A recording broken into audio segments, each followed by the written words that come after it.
Billy D here with another exciting pre-Cal Jam podcast, sponsored by our great friends over at Vox Life.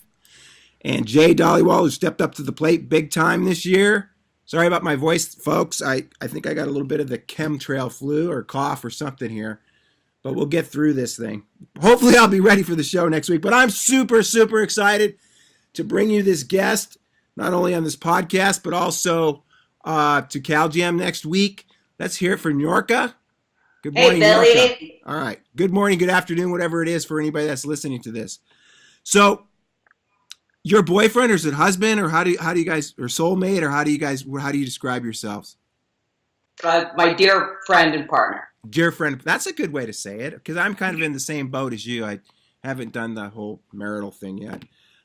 Michael, for years, I don't know how many years he's worked with us, for 3 or 4 years, kept going, you should have my girlfriend here to speak. She's amazing. And people say that kind of stuff to me all the time. And it's like, and I have not millions, but I have a lot of people that always request to speak at Cal Jam. And it's not until they come into my orbit and actually experience, their energy and whatever they've got to, whatever they want to speak to the world.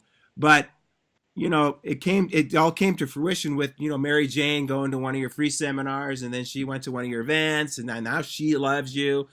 And then we had you all lined up to speak, and then it fell through because you were going to Canada, and then you could speak, and then we didn't have any spots left, and then somebody fell out, and then now you're in. So it's amazing how the universe works. And now that I'm super excited to bring you to the show. And again, you're something that's a little different. I know you've spoken at other chiropractic events, but I'm really excited to bring you to our Cal Jam crowd, which is really probably one of the most on fire chiropractic events on the planet. So I'm excited big time. I'm excited too. And like I said to you earlier, I think things keep coming full circle when they're meant to be and when they're in alignment. So right. So tell me a little bit about your history. I know I was reading something that you were a 15-year-old. Are you there? What's that? You froze on me. So I just want to know a little bit about your history. Full circle. Yeah, full history. Coming full circle that I kept showing up in your orbit, and now it is finally time. The gates have opened, and we're going to have an amazing time. Cool. And let's just talk a little bit about your history. I was reading something. You were like a 15-year-old runaway. Couldn't figure out where you were, your purpose in the world, and we were both. I'm not going to say abused Catholic kids, because I was, but it really didn't affect me in any negative way. I'm not carrying any baggage around about it, but I was an altar boy, and I was kind of like, you almost felt like you were oppressed by your own religion, and we were made to go to church, not something you wanted to do. And I don't know, I kind of, when I was reading that about you, I kind of felt your pain, because I went through the same thing as a kid. And then I shared my experience when I was in high school where I was a great student, but I got kicked out of school for my hair being too long. And then my dad brought a picture to the deans and go, would you kick this dude out of school? And they looked at it, and it was a picture of Jesus Christ. So my dad kind of laid it on the line with them. So you basically...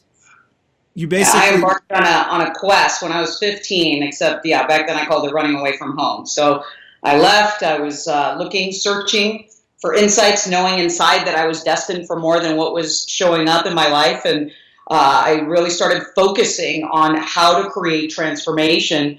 And I quantum leaped my life. By the time I was 19, I had the honor of working side by side with Tony Robbins. I traveled with Tony for 5 years. I lived in 16 different cities over a 5-year period and broke all of his performance records and became the top trainer with that company. And then by the time I was early 2000, after living on the road for 16 years, I said, you know what, it's time to grow some roots and take this to the next level. So I launched my own company in 2000 with a vision of inspiring social transformation, global transformation through inner evolution, through each person living in their authentic purpose, their power, and their unique gift, whatever that is. And that's when you put your roots up is that when you put the roots up in Oregon? No, first I came down to California. I lived in California for quite a while. I actually lived in Orange County, so I was right by you in Newport Beach for a long time. I did quite a bit of consulting with a number of corporations in the area there when I first launched my company, Mercedes-Benz, Marriott, all of these top companies in Orange County were my clients. And then I moved up to LA. And then after being in the thick of Los Angeles for a period of time and having this vision of expansive land and building a center, I had a vision that came to me, and it all came into alignment. And then I manifested this beautiful place that we now call Nucleus. nucleus as the center, the message is coming into your center, and it's 160 acres with a vineyard here in Ashland, Oregon. So and that's where you hold some of your trainings up there. I know Jane went up there too. Yeah, I do hold some of them here, but I hold them all over the country and all over the different places on the planet. Like we're in Canada right now. We've done a number of events all over Canada. We have events that we've done in Sedona, Arizona. We have events in California. We have one coming up in Bend, Oregon. So we're all over the place, and that's really the nucleus of my work, is how to bring people together to live transformative experiences. Because just like your work, what you can create in a live setting can't. I mean, we can do as much as we can here virtually, but the magic happens when we're live. Oh, you know how I describe it to everybody? It's like you can watch a live concert on a video, but when you're there, I mean, there's no comparison, It's just there's a collective energy that you have in the room with everybody's DNA vibrating at the same level. And it's just no way you can get that by sitting on your couch alone in your own room watching that stuff. So I'm all over about having people together live. And it's just there's a certain degree of love that comes together that's exponentiated when you have more and more people there. So, yeah, I get the whole live thing. So you're still currently working with Tony, though, right? Because I noticed you're having an event coming up later this year in Canada as well. Well, we've been sharing the stage now. I did 3 events. Is it 3 or 4? Or 3 events with him this last year. So we both shared the stage in a number of cities in Canada, probably over 50,000 people that we spoke to, which was extraordinary. Awesome events. And then we have a few coming up in 2018. Cool. So it's been quite a journey. And ultimately, what Tony teaches, similar to the message that I teach, is at the foundation, it's really about creating a sense of equilibrium in your own body. Like you can want to create all these goals and all these dreams and have all these things that you want to make happen. But if your body isn't in a state of equipoise and equilibrium, you're gonna crash and burn. Right. So how do you really, as a healer and as a guide, guide your patients to a place where this healing becomes a natural, where you create the conditions where the healing happens as a natural action. And there's certain things that you can do on many dimensions, on different levels, to be able to tune into your patients to guide that level of healing. And I'm excited to bring some of that to Cal Jam. Yeah, baby. So how did Mike describe it to you? I mean, I know you haven't been there yet. Rock star, rock show, super, super fun. Yeah. Right in alignment with what I'm all about. So we're going to have fun. It's going to be education, inspiration, empowerment, community, fun. And love, baby. Lots of love. Let me tell you that. Boom, boom, boom. Yeah. I mean, to me, that's the most important aspect of it. And well, the beautiful thing about love, and that's so key with your patients, because it dissolves these walls that so often people have up, and allows them to relax, to like inhale and exhale, and from that place become receptive to the healing. So that's one of the first keys, is creating the vibe before the person even walks in the door. What vibe are you in? What vibe is your practice in? So totally being attuned to the vibe of love is what allows the person to relax into the space. And it's so funny you say that too, because some people that come to you aren't really receptive to that love. And I don't feel, for me, and I've gotten to a point in practice where I don't have to accept everybody. I mean, sometimes maybe that we're, I want to say, too loving for some people, but some people aren't ready to receive love yet. And those people are the ones that fit my practice. It doesn't happen very often, but that's one of the definite things that we exude in my practice, is that people, when they come in here, they feel a certain energy of love. And that just gets the whole ball rolling as far as healing is concerned to begin with. And it might be overwhelming for some people. Yeah, that's what I'm talking about. So it's almost like, whoa, it's like this fire hose of love. What is happening? So, from a place of compassion as a healer, for you to recognize, wow, this person's never had a fire hose of love that much. How can I attune with their vibe in the beginning to such a degree, just for a moment, so that they can feel safe? Right. So that they can feel trust. Right. And then... So you're just going to drip them with love a little bit. In the beginning, I mean, if I fire hose people with the love I really have inside right out of the gates, it's for some, it's almost like a short circuit, because you're not used to that. People are not used to that in this day and age. Yeah. No. People are so disconnected. And they can even question your authenticity. What's that? They can even question your authenticity. Is this guy for real? What's really going on? So you want to be able to bypass that. So bypassing that requires just compassion. Compassion is, let me recognize where this person's at. Right. Rather than just going, I'm the love and you're going to get it or you're not, for me. How can I have compassion? Let me tune into where this person's at. And let me give them some of the love. And then right when we're in attunement, when we come into alignment, then I'm going to fire hose because. Got it. And That's a good point. I'm learning right now. I'm learning how to be a better doctor at age 60 right now, which is good. I'm always open for learning. Awareness piece. What's that? The sensory acuity piece, the awareness to really recognize where someone is when they come into your practice and what's the root cause underlying the imbalance that they have, and how to be able to tune into that at the root level, not at the level of symptom, but at the level of cause. Right. I mean, that's where chiropractic's always been. DC, doctor of cause, is what it is. I love it. So now your following seems to be mostly female. Is that true? And why is that? That's not true, but you know what? Okay, it's not true. Let me correct me then. I love that. I have one experience specifically for women that I lead once a year. Are you with me? You froze up. So you're a big fan of chiropractic. Well, no, you were talking about women. You asked. Oh yeah. And you know what's interesting? We get that question a lot. It's one of our frequently asked questions. We're in the process right now of rebuilding our entire website. We have a frequently asked questions page, and that's one of the answers on one of those frequently asked questions. I do lead an experience once a year for women known as the Goddess Garden, where women from around the world come and gather for a weekend journey through the archetypal realms of the divine feminine. And it is rich, and it is juicy, and it is awesome. Is that the one up at your camp up there in Oregon? We did the last one here in Oregon, but we've done them in Sedona, Arizona. We've done them in San Diego. We've done them in all kinds of exotic, amazing places. So that's the only experience I have that's exclusively for women. Everything else I have is co-ed. I didn't know that. But it seems like you have more of a female following, isn't it true? 60-40. About 60-40. About 60% of our graduates from our courses are women, but we've got some rock star masculine presence in there for sure. So I should come sometime then, huh? You absolutely should come. Are you kidding? Without question. All right, cool. Well, I'll see if I can line up. I think your next event is in March, correct?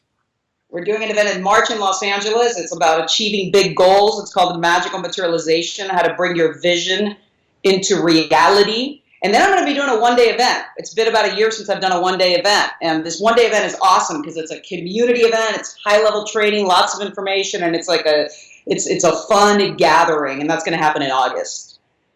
Yeah, because I'm going to be, I think Jane's going to your event in March. I mean, she signed up for the whole program. She got it signed up for the whole gig. She's all in. She's all in. She's line, hook, and sinker, as I said. You know, we've had quite a number of chiropractors that have gone through all of my courses and have seen, stellar, outstanding results in their business, not just in their business, in their life, in their relationships. Well, yeah, your business is just a small spoke in the wheel of your life and your overall success. I mean, if your business is great and the rest of your life sucks, how good is your life, To me, it's got to be complete balance. I'll be in Indonesia when you guys are having your gig on in Los Angeles. Oh, really? I've lived in Bali for months and months at a time. Where in Indonesia are you going? We're going to be on a boat, and we're going to be surfing some islands off of Padang. So we take a boat out of Padang about 8 hours, and then we surf all these outer islands. Fun! Yeah, we did it. I've done it for the last 2 years in a row, and it's an amazing. It's like my little treat after Cal Jam, and then Jane and I are going to go do a helicopter trip right after that at the end of helicopter skiing up in BC. You should go on that with us. Do you ski? I don't ski very much. I have a metal rod with pins and screws in my left leg from a motorcycle accident years ago. Was that when you ran away with your boyfriend at 15? Was that with? No, I was actually in motorcycle safety school because I was the most experienced person. They gave me the biggest bike and had me do figure eights in second gear. And I snapped my tibia and fibula. That's not fun. It is, yeah. So since then I haven't been skiing. I've come up with all kinds of other adventures to enjoy. But I love to hear that you are bringing all of this adventure and fun. Oh, that's my middle name, honey. That's my middle name. It's like work My motto is work hard, and it's not really work if you love what you do. Work Mm-hmm. hard, play way harder, you know? Yeah. And that's what people don't do. They don't take enough breaks from reality and go see the planet. Like, I mean, I love Sedona. Sedona to me is one of those places that's like a vortex. Mammoth Mountain for me is a vortex of just insane energy. I love Fiji's a vortex, and Indonesia is obviously a vortex. There's places where you go and you come back so revived and so refreshed, and then you're ready to kind of bring it to the next level. So I try to get chiropractors to understand that it's super, super important to take a break and take vacations and enjoy life. So many people work their asses off and they burn themselves out. I mean, I've been doing this for 33 years. I'm more on fire about it now than ever. I love what I do, but I've always, I mean, being an avid surfer, I have to take a trip every 3 months. It's just part of my inner fiber. And, I don't understand people that work their asses off and then they die. I mean, I understand working and giving back to people, but your people want you to have a good life too. Your patients do. So I think it's important. I know it's important that people take a break, go out and see the world and experience, what other people experience in their lives, and for me, it gets me to really appreciate the lifestyle that we have. A lot of times we can kind of like bitch and complain about the price of gas or whatever. But when you go travel to third world countries, like whether it's, Nicaragua or Mexico, you see how beautiful we really have it. And you can also see that the people in those less fortunate areas are happy with just the small bits that they have. And they're probably many times happier than people in this country that have everything. So it's so powerful to put life in perspective. Oh, perspective is everything. Yeah. Yeah. So all those things that sometimes seem so important or so big begin to dissolve in the presence of an expanded context. So that's one of the key things is how do you expand the context in your practice? How do you expand the context in your healing work? How do you expand the context in your life? Come into bigger contexts of possibility, bigger contexts of awareness. Now, you were talking earlier, too, about your experiences with chiropractors and that you're an avid chiropractic follower, and as is Tony. I in fact, recently posted a video of him discussing his love for chiropractic and also his love for Donnie Epstein, who was his chiropractor at the time. So do you get adjusted on a regular basis as well? And do you have somebody up in your area? I haven't found the right fit for me up here, but I have chiropractors in different cities around the country that I love, that I literally go to. Like when I go to Sedona to do an event, I have a specific chiropractor that's like my first stop when I get there. And he's my stop on the way out. So if anybody knows a stellar chiropractor in Ashland, Oregon, I've seen a few here that are good. They're just not a right fit for me. Right. I get it. I mean, there's certain chiropractors that are right fit for me too. I mean, I'm even a bigger freak. I have somebody that's a right fit for my neck. I have somebody that's a right fit for my low back. And then I have somebody that's a right fit for my mid back. So I'm even more critical about who adjusts me and where. So those distinctions, how awesome is it when you have those subtle distinctions in life where sometimes a person doesn't have those. And as you begin to have those distinctions, you get greater levels of, total wellness, total alignment. So right. Yeah, I've gone to, and the difference in the chiropractors that I've seen has been so significant. So the chiropractors that I've found to be the best for me personally are ones that really have a wellness practice where they create an environment of just continuous healing. A lot of times I see people that go to chiropractors when they have a problem. Oh, my neck's out. Oh, my back's out. Yeah. And then they go in a reactive state. And really, in a lot of ways, that's how they live their life. They're in a reactive consciousness of reacting to the problems and then trying to fix the symptom of a specific problem. So I'm all about the wellness and really coming into a place of equilibrium and equipoise within your body's temple that creates the conditions that allows the highest insight, the highest illumination, the highest inspiration, whatever that may be for you to pour forth without any obstructions. Right. That's why I love it. Yeah, I mean, chiropractic, people use it more from an allopathic model, medical model, where I posted this the other day in social media that going to a chiropractor only when you're in pain is like only eating healthy when you're sick. I mean, the reality, I try to get people to understand chiropractic is one of those things that it's like working out, it's like sleeping, it's like meditating, it's like grounding yourself. It's about all the different things that I teach people It's just part of a healthy lifestyle. And it's not something you do when you're broke, and you do it to prevent yourself becoming broke. And it's just, that's one of my objectives with CalJams. I want people to really understand the true essence of what chiropractic is about. And that's why we've really opened up CalJam more and more towards the general public. Because, I mean, I've been going to seminars for going on 33 years now, since it's as long as I've been in practice. And, you know, it's like we're always speaking to ourselves and to the choir, and we never get our message. Chiropractic is probably one of the most misunderstood professions on the planet, and that's been my whole thrust of what CalJam's about. And Frozen. It's part of a wellness program. It's not just. And as far as a wellness program, how important it is for the chiropractor's intention and their communication to be totally in alignment with wellness. Right. I mean, one of the things that just like I twitch a little bit if I go to a new chiropractor and I hear them speak something that is not in alignment with the direction that we want to go. So, for example, I might meet a chiropractor. He goes, "Oh my gosh, your muscles are so stuck." Well, you didn't come to a healer to hear, a regurgitation of what's obvious. You came to be able to be guided into a space of healing. So to be able to lead the person, to bring them into a relaxed space, to realize that you're not just speaking to their conscious mind, you're speaking to their subconscious mind. Their cells are listening. Literally, every cell in their body, because they're receptive to you, is listening. So what you say and how you say it and the vibration that you create is going to lead the charge here. And it's imperative. And the word imperative literally means to set in order. So it's imperative to speak in this way because it aligns your ability and your power to set this person's, body temple in order, if you will. Yeah, it's one of the things Jane's mentioned to me about you, that you're really big into words and their definitions, and how that has really an impact on how you speak, and even the tone that you give off. Is that true? Yeah, and it's not just the words, it's the energy that's fueling the words, it's the intention that's fueling them.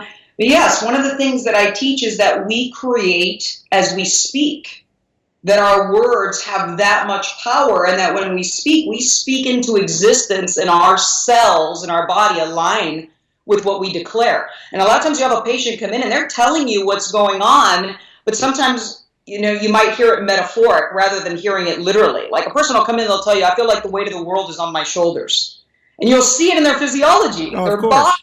body is being impacted by this. So being able to tune in to these, deeper aspects of communication and go, what's the cause of this?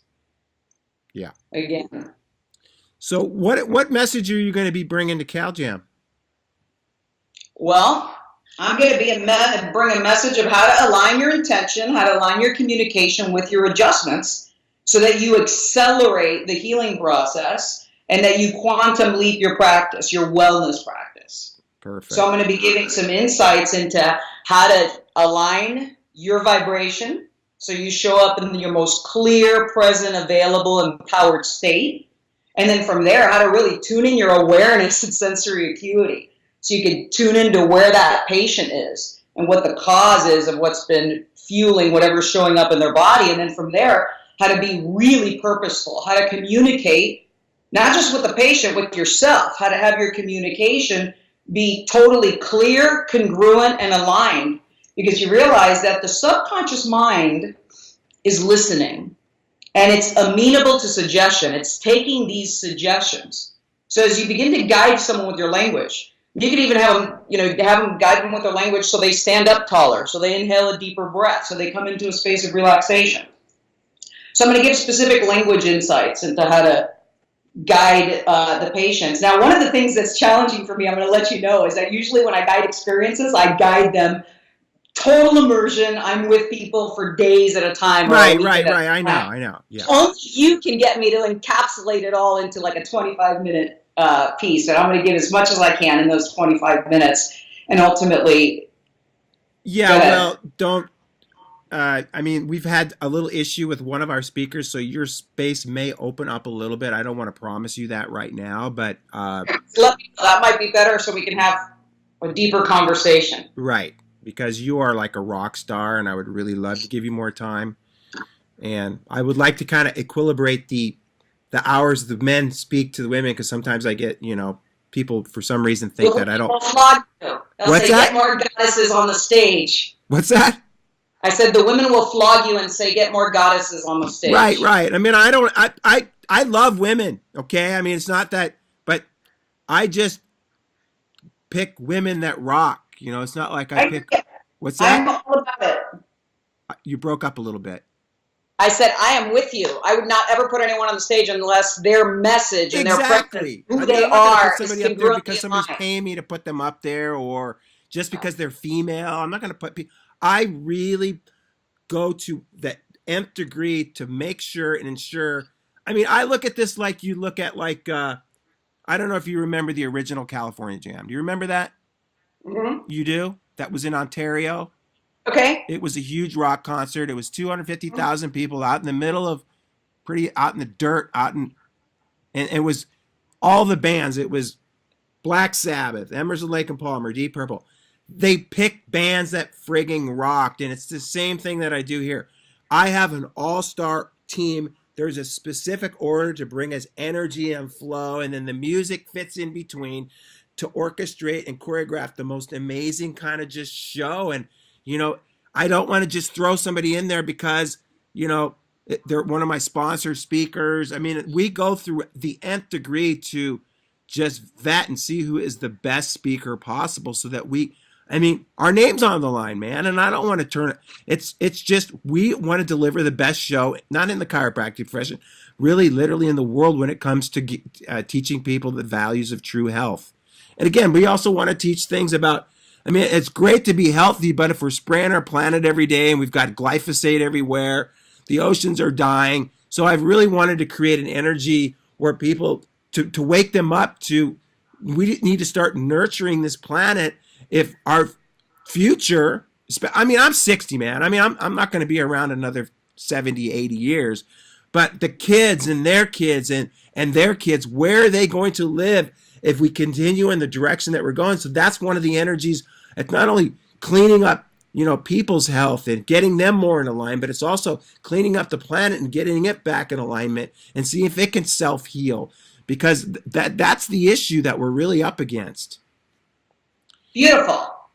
So you create this space with such intentionality, with such a high degree of purpose. And then the spaces recreate us. That's how it works. It's an eternal feedback loop. So precisely what you're creating with such care for CalJam, imagine every chiropractor on the planet creating that within their practice, and everybody creating that within whatever their life's work is.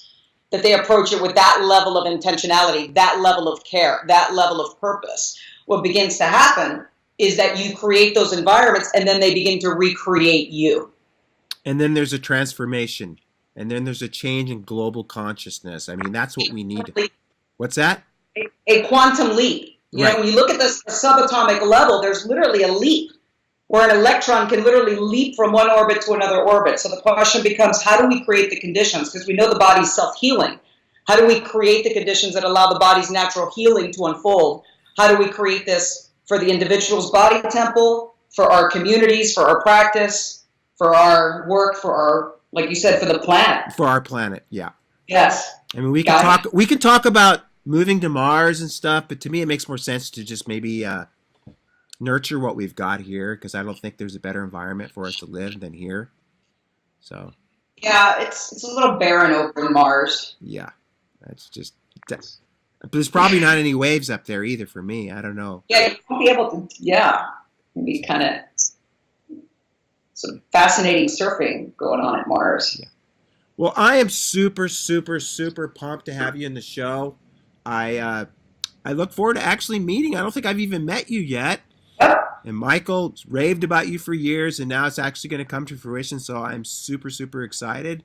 You're like one of my. I'm going to call you the ace in my hand that we're going to have at CalJam this year. So beautiful. Yeah. Well, I'm thrilled to be there. Super excited. Super excited to be with you and to be with every single person present. Cool. And how do people find out more about you? Where do they go? They can go to my website, which is niurkainc.com. We're in the middle of a big website rebuild right now. A new one will be launched in about a week. So you'll still get the old site if you go there. But you can go to Niurka Inc., NiurkaInc.com, NiurkaInc.com. And I'm really excited to continue this conversation because ultimately in life, it's the quality of our conversations that shape our experience of life. So we're going to have a powerful conversation at Cal Jam. James really worked on with me about pronouncing your name right. Niurka. Niurka. Right? Niurka. I have a funny question to ask you. Don't take it personally. How do you get to a point where you just have one name? Like Prince, Bono, Sting. You're kind of in that league now. Yeah, you just come into an awareness of who you are and you step into it. You declare it and you allow it to be.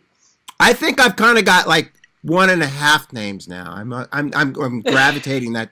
I'm at Billy D right now, so we'll get maybe someday I'll just get to Billy and I'll be Billy. Is my cough rubbing off on you? You're back. I'm back. I lost you. You froze? Were you? Yeah. I think we have. I think, as I always say, Big Brother's probably not really excited about Cal Jam going on. They know something big is about to happen. They know something's big. One of my speakers got some death threats yesterday, so that's the way it goes. This is not your average run-of-the-mill convention. So, well, we're ready. We're ready for. It's a powerful thing to live life ready. Yeah. The Tao says that the master of the Tao is ready for anything. Perfect. All right, Niurka, thank you very much. Don't go away because I got to do it. See you next week. This is the greatest chiropractic event on the planet.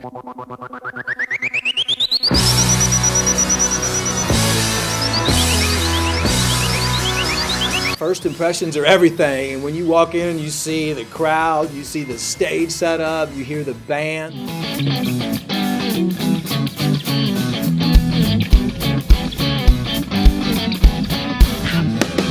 The camaraderie was incredible, impressive, and I really felt like I was connected with my community.